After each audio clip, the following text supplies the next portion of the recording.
I am Mrs. Gauri Shankar Bhor from Ferguson College. Now already we have started chapter number 6, superposition of waves.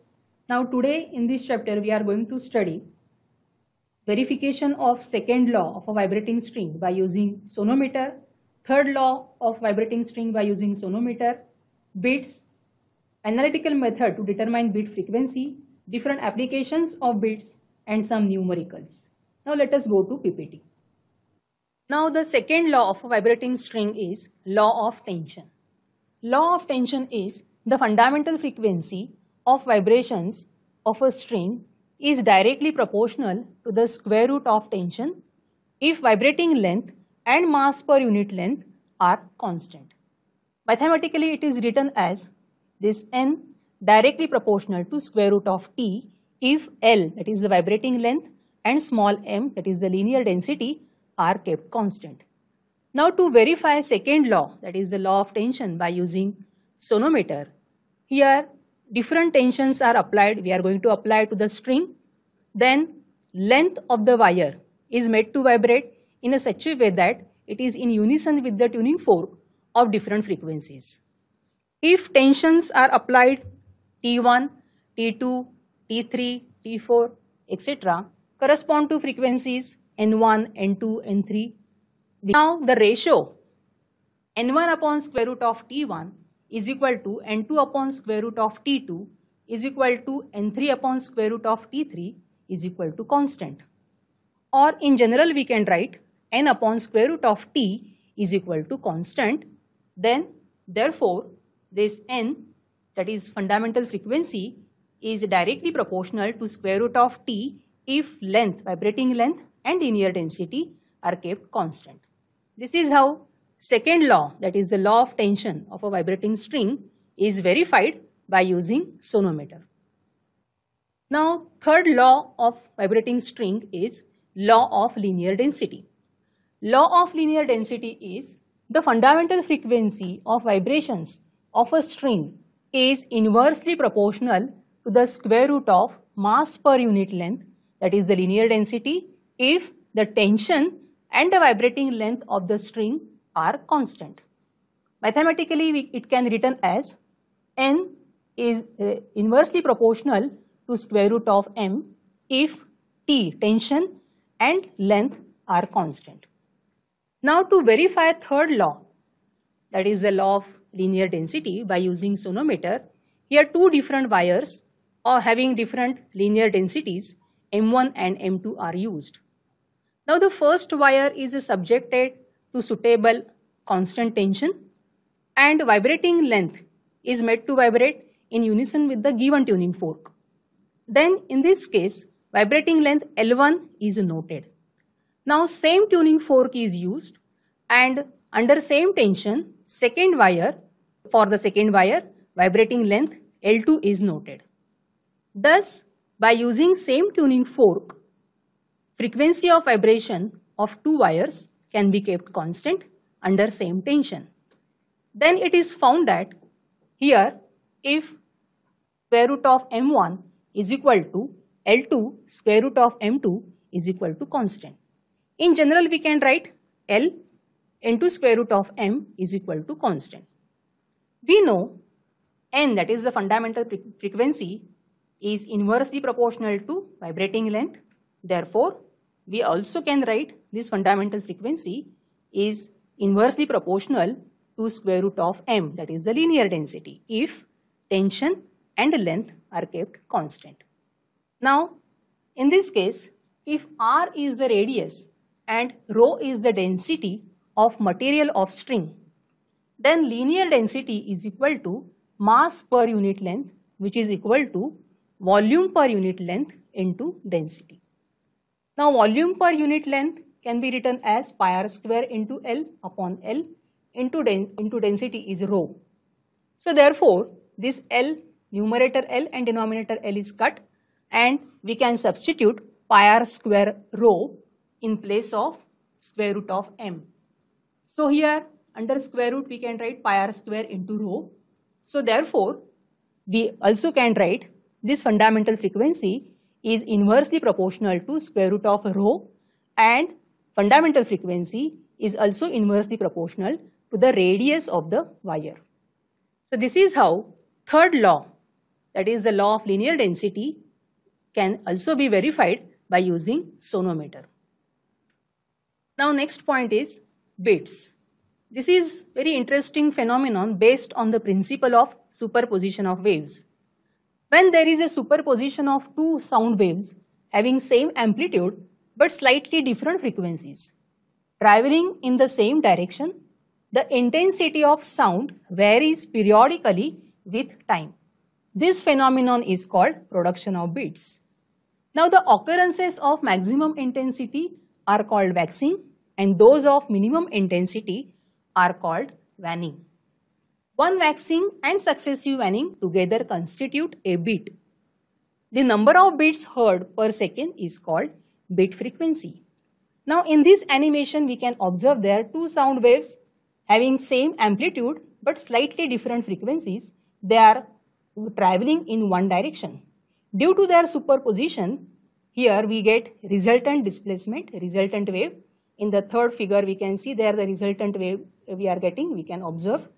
But where the waves, these two superposed waves, when they are in phase with each other, here we get waxing, and where they are out of phase with each other, waning is obtained. So thus waxing and waning are alternately formed in the resultant wave. Next is analytical method to determine bit frequency. Consider two waves having same amplitude and frequencies n1 and n2 arrive in phase at point x of the medium. The displacement due to each wave at any instant of time at that point is given as y1 equal to a sine in the bracket 2 pi in the another bracket n1 into t minus x upon lambda 1, y2 equal to a sine in the bracket 2 pi in the another bracket n2 t minus x upon lambda 2. Now the displacement due to each wave at any instant of time at x is equal to 0, we can write therefore two equations. Y1 is equal to a sine 2 pi n1 into t and y2 is equal to a sine 2 pi n2 into t. According to the principle of superposition of waves, we can write these two equations in the resultant equation, that is y is equal to y1 plus y2.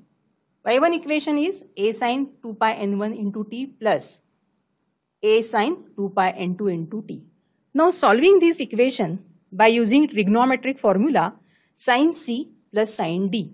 We know trigonometric formula sin c plus sin d is equal to 2 sin c plus d upon 2 into cos c minus d upon 2.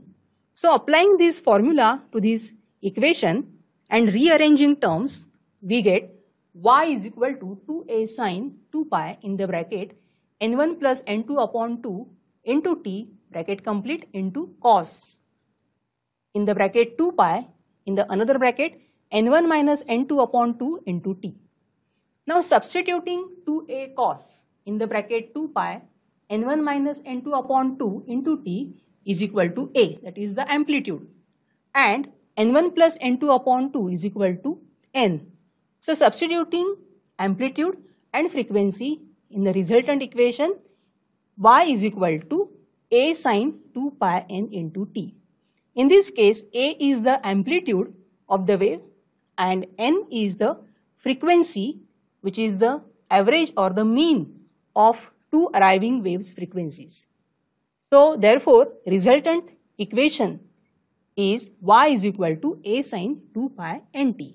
Now this is the equation of progressive wave of frequency n and amplitude a. Now in this case, amplitude is varying with time, or it is varying periodically with time.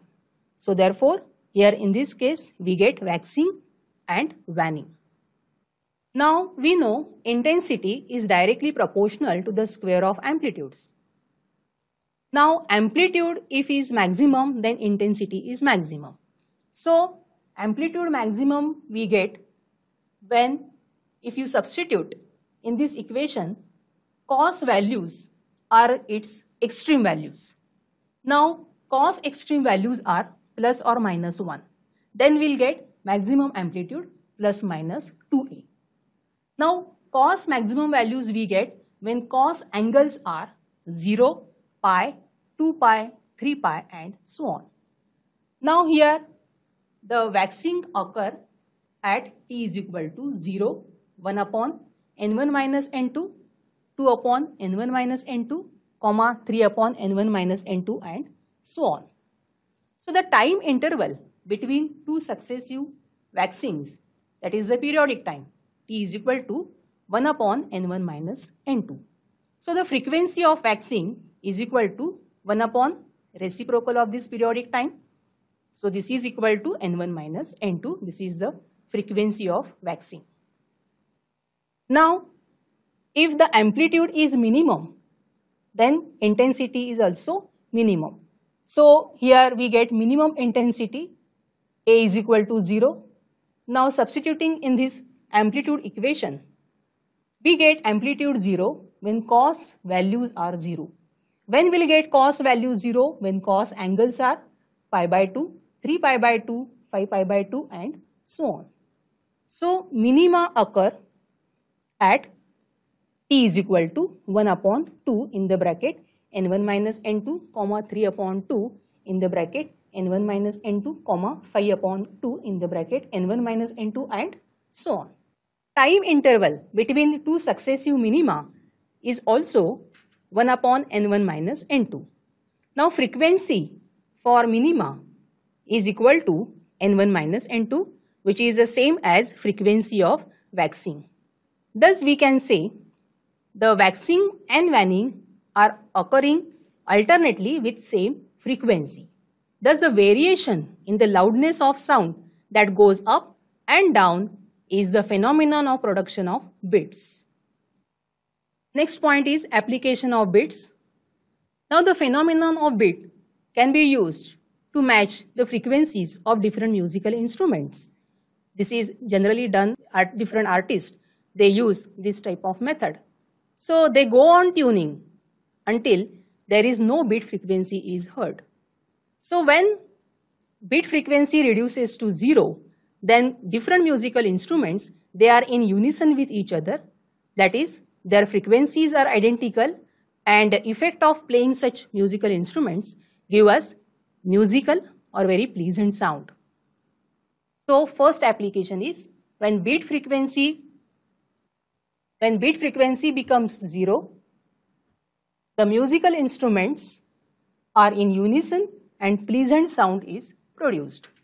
Now the second application of bits is unknown frequency sound note also can be determined by using phenomenon of bits. In this case, unknown frequency sound note and known frequency sound note are simultaneously heard. Then the source of known frequency sound note is so adjusted that there is bit frequency, rather it will become 0. So in this case, once that bit frequency becomes 0, we can determine frequency of the unknown sound note. Now there are few more applications. The speed of an aeroplane can be determined using the Doppler radar. Traffic police use same principle to determine the speed of vehicle to check whether speed limit is exceeded. Sonar, that is sound navigation and ranging, works on the same principle for determining speed of submarines using sound source and sensitive microphones. Doppler ultrasonography and echocardiogram works on a similar principle. Doctors use an analogous setup to assess the direction and speed of blood flow in a human body, identify circulation problems. To measure dimensions of the blood vessels can be used to estimate the volume flow rate. Ultrasound beams also determine phase shifts to diagnose vascular problems in arteries and veins. So these are few more applications of bits. Now this is numerical from the textbook. Two sound waves travel at a speed of 330 meter per second. If their frequencies also identical and are equal to 540 Hz, what will be the phase difference between the waves at point 3.5 meter from one source and 3 meter from the other if the sources are in phase? Now data is written, V is equal to 330 meter per second. Frequencies N1 is equal to N2 is equal to N, that is 540 Hertz. Phi, that is the phase difference, is to be calculated. X, that is the path difference, is equal to 3.5 minus 3 equal to 0.5. Now we know formula phi, that is the phase difference, is equal to 2 pi upon lambda into path difference. So now here V is equal to n lambda, because we want to calculate here if the frequencies they are identical, then we can calculate. The velocity is given 330, so we can calculate lambda from this equation. So lambda is equal to 330 upon 540. Substituting in equation 1, we can get phi is equal to 2 pi upon 330 upon 540 into 0.5. So after simple calculation, here we get phi is equal to 1.64 into pi. So this is how phase difference answer we can calculate. Next numerical. A standing wave is produced in a tube open at both ends. The fundamental frequency is 300 Hertz. What will be the length of tube? Given is speed of the sound is equal to 340 meter per second. So again given is written, that is n is equal to 300 Hertz fundamental frequency. V is equal to 340 meter per second, which is given here the speed of the sound. Now L, that is the length of the tube, is to be calculated. So we know formula V is equal to n lambda, n is equal to V upon 2L. Now lambda we have substituted as 2L. Why it is 2L? Because fundamental frequency. So therefore here lambda is equal to 2L. Now L, capital L, it is small l plus 2e. Why here is 2e? Because pipe is open at both ends.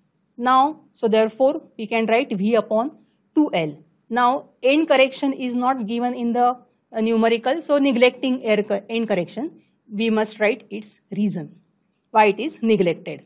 So small l is equal to V upon 2n. Now V is 340 upon 2 into n is 300. So this simple calculation give us answer small l is equal to 0.566 meter up to third decimal place, and up to second decimal place we can round it off and we can write it as small l is equal to 0.57 meter. Next numerical. A wave of frequency 500 Hertz is traveling with a speed of 350 meter per second. What is the phase difference between two displacements at a certain point 1.0 millisecond apart? Second question is, what will be the smallest distance between 2 points which are 45 degree out of phase at an instant of time? So data is written first, that is n is equal to 500 Hertz, V is equal to 350 meter per second. So from this we can get lambda is equal to V upon n. So substituting given data, we have kept it as it is in the ratio form, because afterwards we are going to substitute. So separation now between two displacement, x is equal to V into t. Velocity is 350, time is, here it is given as 1 millisecond. So millisecond we can write it as 1 into 10 raised to minus 3 seconds. Now formula is phi, phase difference, is equal to 2 pi upon lambda into path difference x. So lambda we have calculated and which we have kept it in the ratio form. Let us substitute in this formula, that is 350 upon 500 and into 350 into 1 into 10 raised to minus 3. So now after simple calculation, here we get phi answer is equal to pi. So this is how first part of this numerical is solved. Now in the second part, that is in the second question, in this same numerical, it is asked to find out what will be the smallest distance between 2 points, that is the path difference is asked. So here, but it is given phase difference 45 degree, that is out of phase they are saying, so it is 45 degree. So in radian we are going to write it as pi upon 4. So therefore now Substituting here this phi is equal to pi upon 4, we can get small x, that is path difference. On one side of equal to sign we can write, so x is equal to pi upon 4 into lambda upon 2 pi. So pi is cut from the numerator and denominator, and simply after simple calculation here we get x is equal to 0.0875 meter, but in centimeter we can write x is equal to 8.75 centimeter. Next numerical, two wires of same material and same cross section are stretched on a sonometer. One wire is loaded with 1.5 kg and another is loaded with 6 kg. The vibrating length of first wire is 60 centimeter and its fundamental frequency of vibration is same as that of the second wire. Calculate vibrating length of the other wire. So data is written, M1 is equal to 1.5 kg, M2 is equal to 6 kg, L1, that is the first vibrating length, in centimeter, 60 centimeter it is given. So we have converted it in meter, that is 0.6 meter. L2, that is the vibrating length of the other wire, is to be calculated. So that is the question, and N1 is equal to N2, that is the fundamental frequencies are same.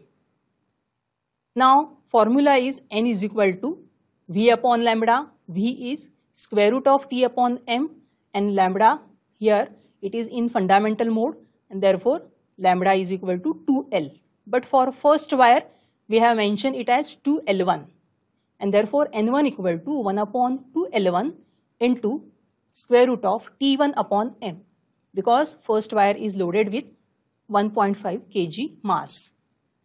Now for the second wire, N2 is equal to 1 upon 2L2 into square root of T2 upon M. We have given equation number 1 and 2 for two wires. Now dividing equation 1 by 2, N1 upon N2 is equal to L2 upon L1 into square root of T1 upon T2. Because N1 and N2 are same, we can write here N, and we get 1 on this side. But we want to find out L2. So therefore keeping or transferring it on one side of equal to sign, we can write it as L2 is equal to L1 into square root of T2 upon T1. Now substituting given data in this equation to calculate L2, we can write it as L1 is 0.6 into square root of 6 upon 1.5. So after simple calculation, L2 is equal to 0.6 into 2, and that is equal to 1.2 meter. So unit is always very important with correct answer. A sonometer wire of length 0.5 meter is stretched by a weight of 5 kg. The fundamental frequency of vibration is 100 Hz. Calculate linear density of wire.